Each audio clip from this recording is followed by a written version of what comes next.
Olá a todos vocês, aqui é o Ney para mais um episódio do nosso Pode Filosofar. Hoje, mais um episódio de evolução. Quem ouviu os episódios anteriores sobre a exatidão da criação, onde eu apresentei na trilogia Coincidência ou Assinatura, né? E também no bate-papo com o meu irmão e o meu primo, né, sobre essas questões, né. Hoje a gente vai mais a fundo ainda, né, mostrando essa exatidão. Hoje, justamente o que está no título aí, né, que Deus é matemático, Deus é o código-fonte. Hoje nós vamos falar sobre o código-fonte, né, e espero que seja um episódio que agregue e muito na vida de vocês, tá bom? Vocês sabem que eu não sou muito de enrolação, né? Falar para quem está aqui no Spotify que também estamos lá no YouTube, né? Com o mesmo nome, Pode Filosofar. Vou estar deixando o link do YouTube aí na descrição deste episódio, tudo bem? Sem mais delongas, vamos começar, né? Como eu disse, na trilogia de Coincidência ou Assinatura, eu passei para vocês que a perfeição de tudo, né? Tudo é muito perfeito, né? E revela um criador, né? E eu trouxe também o meu primo e o meu irmão, como eu tinha dito, né? Nos episódios Café Filosófico com Renato, que é o meu primo, e Filosofia, Matemática e Marvel, né? Com o meu irmão, né? É notável que o Criador se revela em todas as áreas e principalmente a matemática, sendo ela a maior linguagem divina, gente. Vocês vão ver isso hoje, tá? Mas vamos entender o que é código-fonte, né? Source Code, né? Que é o nome original de código-fonte. É o conjunto de palavras ou símbolos escritos de forma ordenada, contendo instruções em uma das linguagens de programação existentes, de maneira lógica, são compiladas e interpretadas. Este conjunto de palavras formam linhas de comando dentro da padronização da linguagem escolhida, tá? Isto é a definição que nós, o ser humano, temos para código-fonte. Código-fonte é uma ciência que começou há muitos anos, né? Quando ainda no início da física e química havia necessidade de ter algarismos, caracteres que representassem a origem das coisas, de tudo, né? A química, por exemplo, representa a água com H2O, né? O famoso H2O, né? Ou seja, letra, número, letra, né? A física também usa siglas e abreviaturas, né? Vocês sabem disso, né? O famoso E é igual a MC ao quadrado, né? Enfim, isso já aconteceu na ciência há milênios, desde os egípcios, babilônicos, os gregos, medo-persas e romanos, até chegar na Idade Média, onde houve um retrocesso, né? Porém, com o renascentismo, volta todo o vapor, tá? A questão do código-fonte é muito mais antiga, né? Vemos em Gênesis 11, por exemplo, quando os idiomas foram criados, né, ali na confusão de Babel, né? Por óbvio, se criaram novos caracteres, novos acentos, novas formas de verbalizar, né? E o homem começou a entender o código-fonte, né, com as ciências da Terra, até que chegou na era da informação, né? Era essa em que temos contato com a cibernética, né, o mundo cibernético, onde começamos a perceber que se criarmos códigos binários, ou seja, fazemos holograma, realidade virtual, inteligência artificial, enfim, isso é o que leva à raiz do código-fonte, né? E vocês sabem muito bem que essa questão é muito ampla, e o que eu passei naquela trilogia entra justamente nisso, né? Essa exatidão da criação que vai levar a uma teoria muito forte, que é a teoria do design inteligente, né? que mostra o Criador por trás de todas as coisas, né? E eu confesso, eu sou totalmente adepto a essa teoria. Na verdade, eu nem trato como teoria, né? Nem por questão de, eu acho, porque realmente as provas são muito mais concretas. Enfim, esse é um outro papo que a gente vai entrar, né? Mas quando o homem criou na era da informação os códigos-fonte, ele foi além da abreviatura e caracteres, né?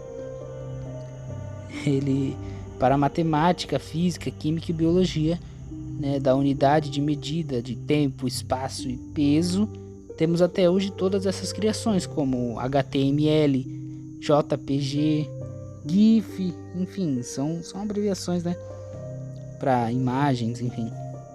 Tudo isso para formatos cibernéticos, né, arquivos de textos, áudio, vídeo, foto, enfim, né.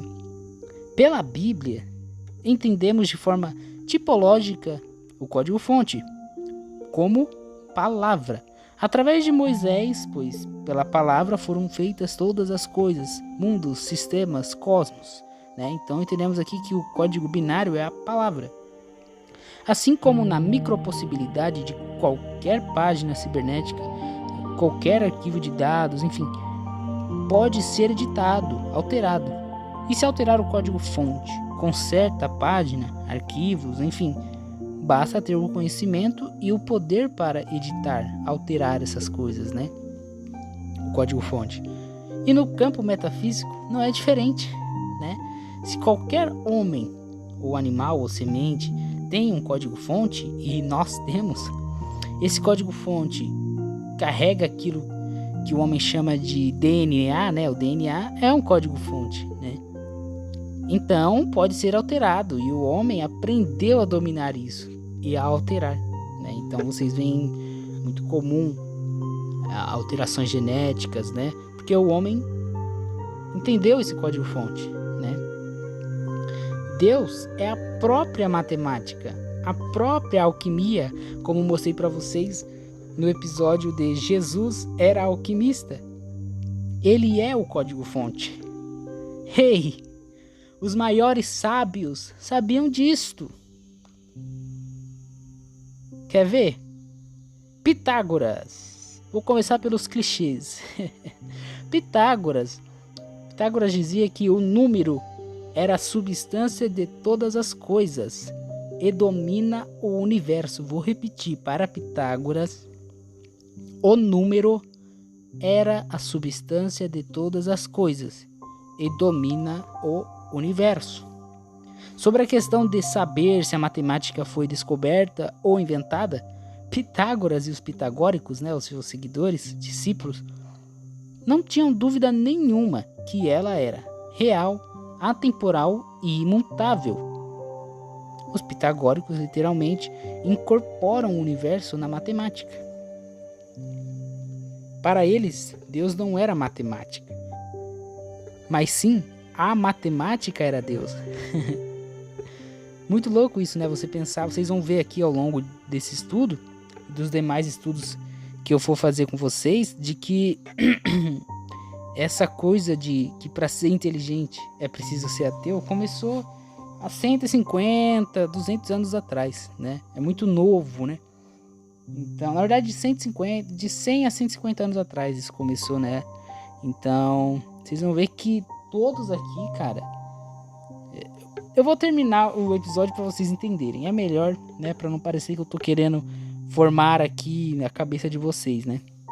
Mas vocês vão entender, né? Esse é Pitágoras. Platão, né? Para Platão, ele dizia: o conhecimento que a geometria foca é o conhecimento do eterno. Geometria direciona a alma para a verdade e cria, presta atenção, cria o espírito da filosofia. Quem ouviu o episódio que eu fiz com meu irmão, né? A gente falou disso, né? Justamente que a filosofia e matemática possuem os mesmos significados, né? E é verdade, né?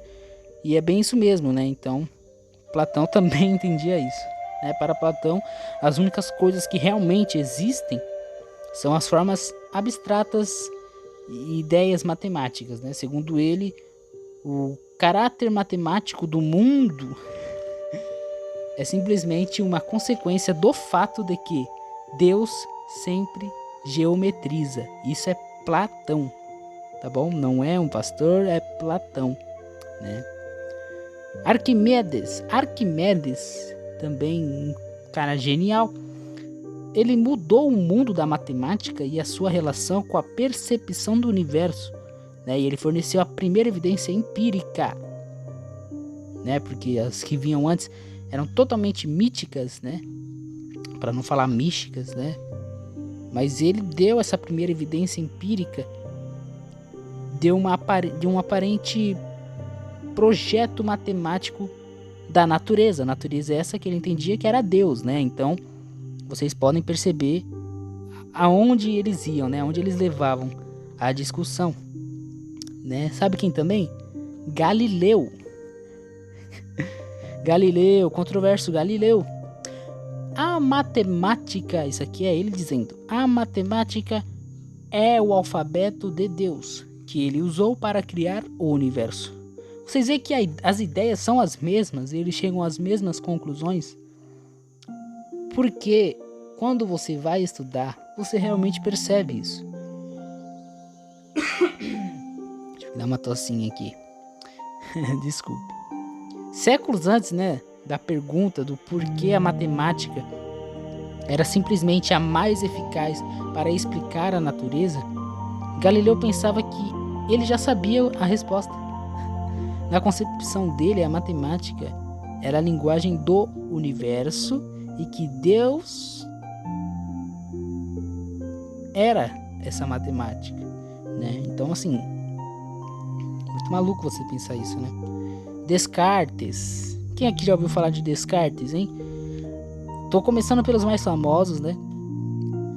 As ideias dele, né, de Descartes, abriram a porta para o equacionamento sistemático, né? O ponto mais interessante é a visão dele de que Deus criou todas as verdades eternas. E isso também, essa coisa de verdade eterna, né, tem tudo a ver com a alquimia. Ali apareceu no episódio Jesus era alquimista, né? Vamos acabar aqui com os famosinhos, né? Isaac Newton é um pouco chovendo molhado, né? Porque vocês sabem, né? Isaac Newton tem um... Enfim, acho que eu posso fazer um episódio só sobre esse cara, né? Porque realmente, né? Mas para Isaac Newton, Deus criou tudo por número, peso e medida. Vou repetir. Deus criou tudo por número, peso e medida. Newton afirma que a própria existência do mundo, né, e da regularidade do cosmos são indícios da presença de Deus, né? Para encerrar aqui os famosões, terminar com ele, né, que é o mais aclamado aí no mundo acadêmico, né? E faz parte dessa... Infelizmente faz parte, e eu não sei porque fizeram isso com esse cara, mas infelizmente ele faz parte dessa missão aí de fazer com que, para ser inteligente, você seja ateu. E ele não era ateu, né? Mas vamos lá. Albert Einstein, né? Ele disse: Deus não se importa com nossas dificuldades matemáticas. Ele as integra empiricamente. Isso aqui é Albert Einstein, né? Para encerrar os famosões, né? Agora vamos para os menos famosos, né? Os menos aclamados, né? Pessoas que, assim, chegaram ao nível de evolução tão grande, né? No nível de Tesla. Mas todos esses caras, eu vou fazer um episódio só desses caras aí que foram escorraçados por um sistema miserável, né? Que criava seus próprios cientistas para ir de encontro à verdade, né? Mas vamos lá, né? Por exemplo, Leopoldo Kronecker. Quem conhece Leopoldo Kronecker, né? Que nasceu ali em 1823 e 1891, portanto, contemporâneo a Einstein e Tesla, né? Contando ali que Einstein nasceu em 1879, né? Então, né, pegou um pouquinho ali do Einstein, né? E o Einstein pegou bastante, né, ideias desse Leopold Krockner, né? Ele disse: Deus criou os números naturais, o resto é criação do homem. Essa discussão já havia há muito tempo. Temos também John DeBarrow. Quem conhece John DeBarrow? Ele dizia: todas as nossas declarações sobre a natureza são afirmações matemáticas ainda, e por isso mude matemática para Deus e quase nada parece mudar. Ou seja, Deus é matemática e matemática é Deus. James Jeans, esse não é tão desfamoso, né? Mas James Jeans, também contemporâneo a Einstein e a Tesla, né? Ele nasceu em 1877 e morreu em 1946, né? Na época da Segunda G, né? Ele dizia: a partir das evidências intrínsecas de sua criação, o grande arquiteto do universo começa a parecer-nos um puro matemático. Olha só. E ele é mesmo, matemático puro, o maior cientista que existe. Gauss também é até conhecido, né? Nasceu ali em 1777, morreu em 1855. Ele disse: Deus faz aritmética. Só isso, Deus faz aritmética. Isso é esplêndido, né? Euclides também bem famoso, né? E aí 300 anos antes de Cristo, né? 300 anos antes de Cristo, gente. Ele dizia: as leis da natureza não são nada mais do que os pensamentos matemáticos de Deus. E sinceramente, eu poderia ficar o dia todo aqui contando frases, pensamentos dos grandes sábios da história, mas acho que já é suficiente, né? Para se chegar à conclusão de que Deus é a alquimia, a matemática, o verbo de João 1:1. Ele é o código-fonte. Quando você vai nessa raiz, quando você entende isso, sua visão ela evolui de uma forma gigantesca, né? Eu poderia, sinceramente, citar muitos aqui. Eu ia ficar a noite inteira. Theon de Esmirna, sinceramente, Sócrates, Aristóteles. Meu Deus, eu ia ficar só citando frases.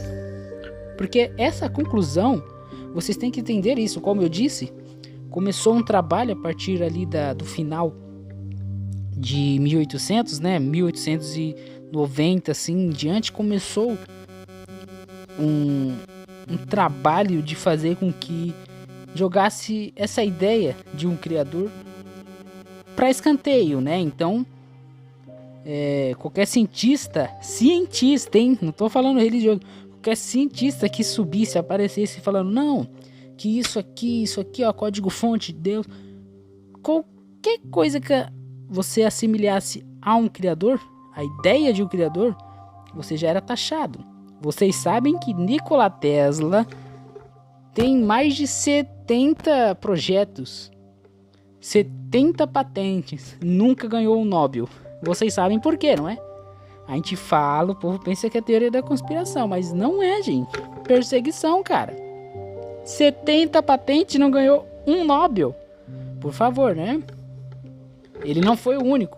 Todos esses cientistas que iam contra o sistema não são famosos, né?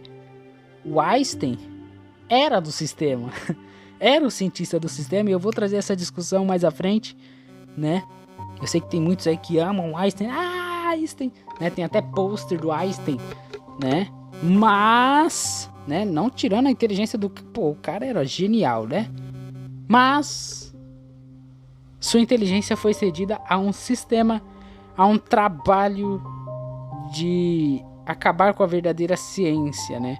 Por um negócio tão banal que eu vou mostrar pra vocês, né? Esse é um episódio que eu acho que 20 minutos, né? Que é o que eu costumo usar. 20 minutos não serão o suficiente, né? Eu acho que esses 20 minutos aí não vão ser suficientes para quando eu for fazer este episódio falando sobre esse trabalho que foi feito, né? E realmente mostrar que tinha um sistema contra a verdadeira ciência, tá? Mas é isso, espero que vocês tenham entendido. Ouçam os episódios anteriores, tá bom? Agregam muito a esse episódio. Na verdade, tudo aqui, desde o Fisiognomia, que é o primeiro episódio, até aqui, todos os episódios estão conectados. E eu espero que vocês tenham gostado. Vou ficando por aqui, lembrando, na descrição tá o link para o YouTube, tá bom? Que lá nós estamos também, e o Instagram, tá bom? Muito obrigado, tchau, tchau a todos.